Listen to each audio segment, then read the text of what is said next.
One of the goals in the Confident Communicator course is to transform boring technical talks into ones that excite and engage an audience. Raji was one student who did just that. As you watch her final presentation, you'll see how she hooks audiences from the very beginning and makes a boring talk on security interesting and engaging. Once upon a time, security was a nice to have in many companies around the world. However, the story has changed today. Today, security is top of mind for executives and organizations alike. And this is because of all the breaches we have had in the recent past. So everybody wants to do the right thing to move the security needle, to help to move the security needle here. Mark Twain once said, there are three types of lies: lies, damn lies, and metrics. Hi everyone, I'm Rajiv Vaninathan. I work at Adobe Systems, run the security program, the metrics program at Adobe, and I'm here to talk to you about how you can use security metrics to tell your story. In this talk, we would be basically going through a four-part process of what exactly we do to understand how a good security metrics look like. And then we would go through a four-part process, which I would help you to get you started to run the security program at your company. Let's start from very basics. What is a metric?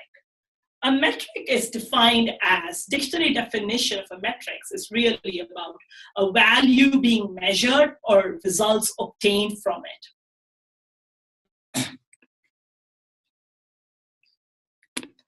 Sorry, fat fingers here. So let's talk about good metrics and how do you identify a good metrics. First of all, the first thing is that it should convey a clear picture, either point in time or historically. And it should also help to drive meaningful conversations, insights, and analysis.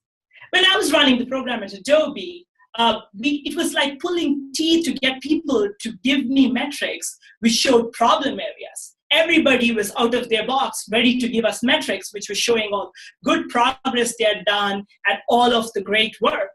So it was very interesting conversation with stakeholders, sit with them, explain to them that what we are trying to do here is the vision is to be able to tell the full story. And for that, we need to give the good, the bad, and the ugly. That's when you would be able to tell the complete story. The second important characteristic for good metrics is that it should support business objectives.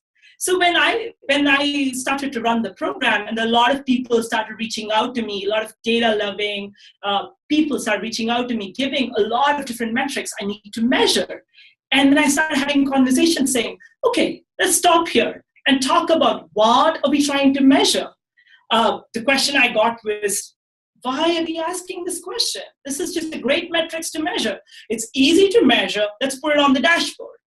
And I had to sit with them and explain to them that this has to tie to business objective. Again, it goes back to the one thing, you need to tell your full story. And if you're telling a story, you need to know what is good, what is bad, how does it look when it doesn't work, when do we know that it's all, the metrics is ready for consumption, when should we have the right conversations? So that is what you really need to think about from a business objective standpoint. Really, a sub-point in this case is really about your audience and what exactly the audience needs. So in our metrics at Adobe, what we did was we had a small two-part view where we tailored one towards the executives who's focused on long-term vision and strategic goals, and another view really for the security manager who's looking at operational metrics, day-to-day view. That helped us solve for two audiences on one metrics. Then the third one is really about don't leave your metrics for interpretation. Build as much of the story in it. It's a very simple thing. For example, if you're tracking number of endpoints infected over time, there are two ways in which you can talk about it. First one is you could simply say number of endpoints and then over time. The second thing you could do is you could say data exfiltrated from the company through these number of infected endpoints and over time. You there's a small change in the way you represent the metrics, but the impact is big. So that's what you mean by saying not leaving it for interpretation. The fourth point, which I want to leave you with, is regarding a good metrics, is really that you need to build in your process a process to make sure that you actually check in with your stakeholders to ensure that these metrics are relevant, driving relevant conversations and meaningful insights, and the fact that they cannot be there forever. So what happened, one of the big lessons learned from our program at Adobe is that we basically had all these metrics. We just went stale because nobody was using it. And we didn't have a process to check in with our stakeholders to say, hey, how are we doing? Is this the right metrics to measure? It became very point-in-time stale metrics after a point, and it became a big maintenance nightmare.